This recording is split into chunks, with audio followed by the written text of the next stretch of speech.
계속해서 우리 예수님이 이 제사장 되심에 대한 이야기를 우리가 보고 있습니다.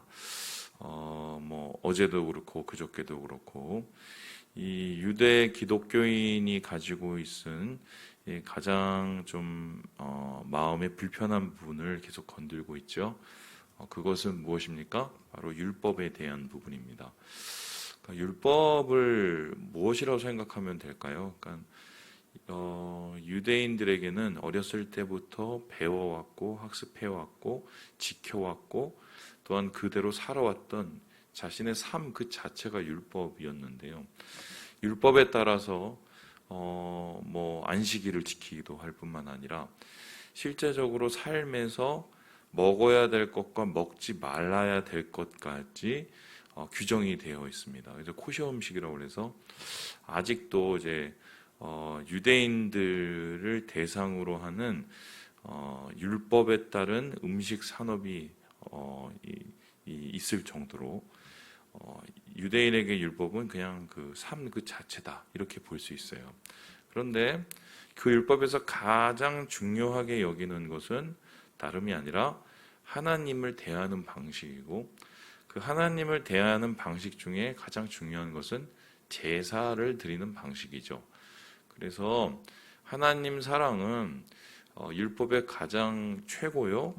그리고 그 중심에는 제사가 있기 때문에 어떻게 내가 제사를 드리고 있는지가 곧 내 신앙, 내 삶에 대한 고백이 지금 어떤 것인지를 드러내는 가장 원초적인 문제라고 볼 수 있습니다. 그런 상황에서 유대인들에게 이 중요한 제사는요, 바로 매일매일 이루어졌고 또 매주마다 이루어졌고 절기마다 또 이루어졌기 때문에 그 제사를 주관하는 제사장 그리고 그 제사장들의 우두머리가 되는 대제사장에 대한 그런 직분, 사명, 그들의 지위가 어마어마한 수준이었죠. 그런데 이 유대 기독교인들은 그러한 제사의 방식과 제사의 길을 어떻게 돼요? 지금 어떻게 보면 어쩔 수 없이 떠나야 되는 상황이 되었습니다. 매일매일 피로써 하나님 앞에 이 제사를 드리고 그리고 매주마다 혹은 절기마다 하나님 앞에 모여서 예배하는 그러한 모든 유대의 제사 전통을 어쩔 수 없이 지금 떠나야 했다. 그 이유는 무엇입니까? 예수님을 믿기 때문인데요.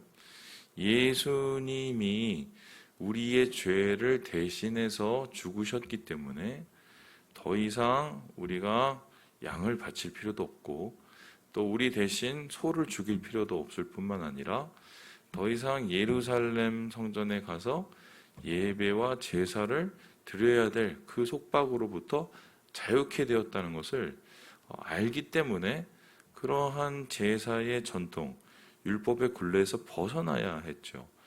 그런데 그렇게 벗어나기 위해서는 항상 어떻게 됩니까? 여러 가지의 반대와 또 여러 가지의 장애를 겪기 마련입니다. 먼저는 자기 가족이 그렇게 되었을 것이고 그리고 유대의 사람들이 핍박을 했을 것이 분명하고 또한 그것만큼 그들에게 그 족쇄로부터 그들을 괴롭게 하는 것이 하나가 있으니 그게 무엇입니까? 자기 자신이었어요. 그러니까 예수를 믿고 진짜 예배, 진짜 구원, 진짜 복음을 알긴 했지만 그러한 자기가 어렸을 때부터 태어나서 지켜온 율법의 전통을 자유해야 되니까 자기 자신을 이겨내지 못하면 이것이 해결이 나지가 않는 거예요. 쉽게 설명을 해보겠습니다. 우리나라도 이와 비슷한 상황이 있었는데 우리나라의 복음이 맨 처음에 들어왔었을 때 교회가 가장 힘들게 싸워야 했던 것이 두 가지인데요. 이 첫 번째는 뭐냐면 이 무속적인 이 전통, 그러니까 한마디로 이 지방 지역에 있는 여러 무속인들 또 여기에 행동되는 또 각 집안의 여러 가지 일들 이런 것들이 있었고요. 두 번째는 뭡니까? 바로 유교적 전통하고 싸워야 했죠. 그 유교적 전통하고 싸워야 됐기 때문에 이 유교에서 가장 중요하게 여기는 부모와 조상에 대한 예의, 그 제사 문제가 기독교 초창기부터 이 핍박의 이유가 됐었었는데요. 심지어 기독교는 예의범들도 모르고 소위 말해서 위아래도 없는 쌍놈같이 여겨서 그러한 이유 때문에 여러 이 기독인들이 희생이 되거나 순교를 하는 일들도 이 역사에 나타나게 됩니다. 지금 우리가 그 율법의 굴레에서 벗어나야 되는 유대인을 보는 것처럼 지금 우리나라의 초창기 교회도 유교적 전통으로부터 지금 이렇게 넘어와야 되는 이런 상황이었는데요. 그러기 위해서 어떻게 해요? 주위에 있는 핍박도 이겨내야 되지만 내 안에 있는 이 편견과 선입견과 내가 살아왔던 삶의 방식이 깨져야 되는 것입니다. 그런데 초창기 교회가 그러한 유교적 전통에서 완전히 자유했을까? 여러분 보셨는지 모르겠지만 이 초창기에 예배를 드릴 때 어떤 모습으로 들었냐면 교회가 이렇게 기역자가 돼 있었어요. 기역자. 혹시 보신 적 있어요? 그러면 목사님이 어디 계시냐면 기역자의 그 꼭지점에 계세요. 그러면 꼭지점에 계시면은 목사님 이쪽에는 누가 있습니까? 남자가 앉아 있고 목사님 저쪽에는 여자가 앉아 있었어요. 그리고 한쪽 끝에는 누가 있었느냐? 한마디로 머슴 이런 그다음 천민 이런 계급들이 이렇게 있었어요. 이게 조금 나중에 조금 더 자유로워진 게 어떻게 되면 한 공간 안에 중간에 천을 쫙 쳐놓고 이쪽은 여자, 이쪽은 남자 이렇게 예배를 드리고 심지어는 어떻게 됩니까? 각 마을에서 함께 예배를 드리던 사람들 중에 양반들은 나는 도대체 저 쌍놈들하고 같이 말을 섞고 예배를 듣는 게 난 이해가 안 되고 난 받아들일 수 없다. 이런 얘기를 하면서 쌍놈교회, 양반교회로 나눠지는 경우도 있었어요. 그런데 성경을 읽어보면은 서로 사랑하고 또한 위아래가 있는 게 아니라 우리는 한 형제, 한 자매라고 얘기하는 그 말씀을 읽으면서도 그런 일이 행해져 나가고 있었던 거죠. 그것은 유교적 굴레 속에서 아직도 갇혀져 있고 거기서 벗어나지 못하는 각 개인 간의 그 문제들이 있었기 때문인데요. 그것을 점차적으로 이겨내면서 한국 교회가 자리를 잡을 수 있게 되었다. 이렇게 볼 수 있습니다. 그래서 오늘 이 예수님에 대한 이야기, 예수님의 어떤 분에 대한 이야기도 결국은 율법의 전통도 중요하지만 그 율법보다 더 확실한 예수, 그리고 율법보다 더 확실한 성경을 통해서 우리 가운데 나타나신 그 예수의 의미를 지금 히브리서 기자가 하나씩 들춰내고 있는데요. 그렇다면은 예수님이 율법에서 말하는 이 제사장보다 더 훌륭하고 그리고 예수님에 의한 이 진정한 예배와 제사가 율법에 나타난 여러 매일의 제사보다 더 완전한 이유가 무엇일까를 지금 어떻게 드러내고 있을까? 세 가지 이야기를 하고 있습니다. 우리 함께 20절 말씀을 같이 한번 읽어보도록 하겠습니다. 20절입니다. 시작. 또 예수께서 제사장이 되신 것은 맹세 없이 된 것이 아니니. 첫 번째로 예수님이 제사장이 된 것은 맹세로 되었다라고 얘기합니다. 여기서 말하는 맹세라는 말은요, 이 시편 110편 4절에 대한 이 주예이기도 한데요.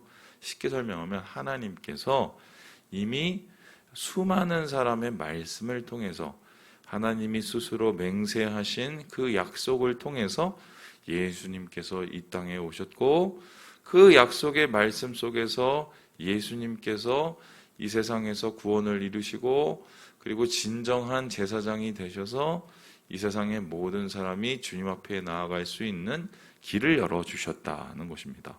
그러니까 어느 날 갑자기 예수님이 확 솟아나서 나를 따르라 이렇게 된 게 아니라 수많은 역사 속에서 하나님의 준비됨에 따라서 하나님의 보증과 맹세에 따라서 예수님께서 세워지신 것이기 때문에 율법도 사실은 어떻게 됩니까? 창세기에 만들어진 게 아니라 출애굽기에 만들어진 거예요. 그죠? 근데 예수님이 준비된 건 언제부터냐? 창세기부터 준비됐단 말이에요. 멜기세덱 얘기가 그때 나오고 또 여자의 후손 얘기가 창세기에 나오기 때문에 그래서 예수님은 율법보다 더 확실한 보증, 이 말씀의 보증 위에 세워졌다. 이렇게 이야기를 하고 있는 거예요. 두 번째로 예수님이 제사장이시고 그분이 더 훌륭하신 분이라는 것을 얘기하는 방법이 무엇입니까? 우리 함께 우리 24절 말씀을 같이 한번 읽어보겠습니다. 24절입니다. 시작. 예수는 영원히 계심으로 그 제사장 직분도 갈리지 아니하느니라. 예수님은 영원한 제사장이시기 때문이다라고 말합니다. 이 제사장이 아론으로부터 계속적으로 그의 자손들이 이어졌지만 영원하지는 않아요. 왜 그렇습니까? 죽으니까요.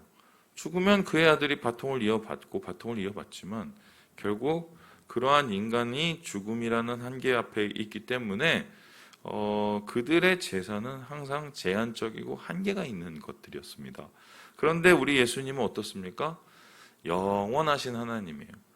태초 전부터 우리 세상의 끝까지 함께 하시는 하나님이시고 그리고 우리 가운데 오셔서 그것을 나타내시고 이루셔서 지금도 살아서 승천하셔서 저 하늘에서 우리를 위해서 중보하고 계시는 영원하신 분이시죠.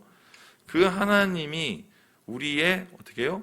제사장이 되셔서 주님께 나가는 구원의 길을 열었으니까 그 전에 있었던 인간 한계 속에 있었던 그 제사장들과는 비교할 수가 없고 이러한 예수님을 우리가 믿으면 우리의 영원이 보장되는 것과 마찬가지다.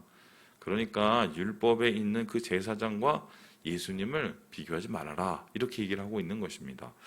마지막으로 오늘 이 제사장이신 예수님을 더 부각하고 있는 이 방법은 무엇일까요?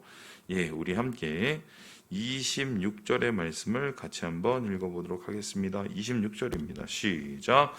이러한 대제사장은 우리에게 합당하니 거룩하고 악이 없고 더러움이 없고 죄인에게서 떠나 계시고 하늘보다 높이 되시니라. 마지막으로 예수님이 율법에서 정하는 그러한 인간의 제사장들보다 더 확실하신 이유는 예수님은 온전하신 분이시기 때문이라는 겁니다. 아론을 비롯한 여러 제사장들은 제사장의 임무를 열심히 했을진 모르겠으나 사람이었기 때문에 죄를 졌습니다. 아론이 대제사장이 돼서 제일 먼저 지은 가장 큰 죄가 뭐였습니까?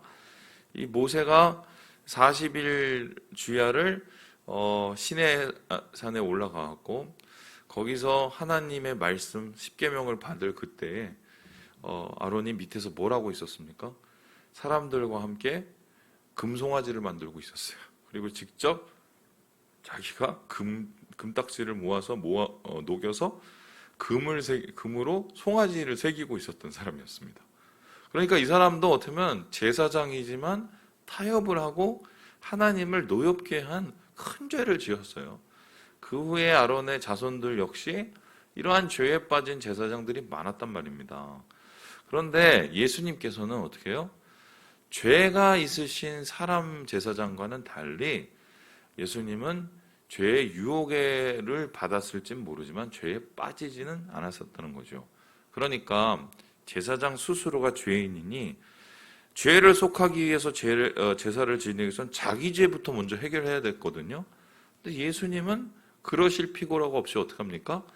온전하시고 거룩하시고 흠이 없으신 분이기 때문에 우리를 위해서 가장 좋은 길로 하나님을 향해서 예배의 길을 열 수가 있다는 것입니다. 그리고 매일매일 드리는 그 제사가 아니라 단번에 자기 목숨을 바쳐서 자기가 스스로 흠없는 하나님의 제물이 되어서 우리를 위해서 영원한 제사를 드렸기 때문에 우리가 예수님을 통해서 단번에 죄를 속함을 받고 하나님 앞에 나아갈 수 있게 되었다. 이렇게 우리가 이 성경에서 말하는 예수를 우리가 알기 때문에 이것을 믿고 과거로 돌아가지 말라. 이렇게 오늘 히브리서 기자가 이야기하고 있죠. 자, 그렇다면 이 오늘의 말씀을 통해서 우리가 다시금 깨달아야 될 것이 무엇인가? 여러분, 그게 그렇습니다. 그 선입견이라는 게 참 무서워요. 예. 아닌 거를 보고 알면서도 벗어나지 못하는 선입견이 상당히 많습니다. 근데 그게 뭐 한두 가지면 모르겠는데 우리의 삶으로 고착되고 그 편견과 선입견을 뛰어넘지를 못하면요, 나중에 우리의 신앙이 성장하지를 못합니다. 그리고 우리의 신앙이 제대로 하나님 앞에서 뿌리박지를 못하게 돼요. 그래서 우리가 진짜 예수를 믿는다는 것은 무엇이냐면은 우리의 모든 묵은 땅이 완전히 갈아 엎어져야 되는 이 획기적인 개혁과 변화가 있어야 돼요. 온전히 처음부터 끝까지 예수요, 처음부터 끝까지 말씀이요, 처음부터 끝까지 하나님이 원하시는 것으로 채워지는 진짜 순 복음, 순 은혜, 그렇죠? 순 예수로 내 마음이 바뀌지 않으면은 나도 모르는 새 어느새 잘못된 신앙의 모습으로 변질될 수 있다. 그래서 오늘 이 히브리서 기자가 얘기하고 있는 진정한 예수님을 위한 제대로 된 지식과 제대로 된 깨달음, 이것을 여러분 바라보시면서 타산지석을 삼으시고 우리 안에서 주님이 원하는 참된 신앙으로 거듭나시는 사랑하는 모든 형제 자매들 되시길 주님의 이름으로 축원합니다.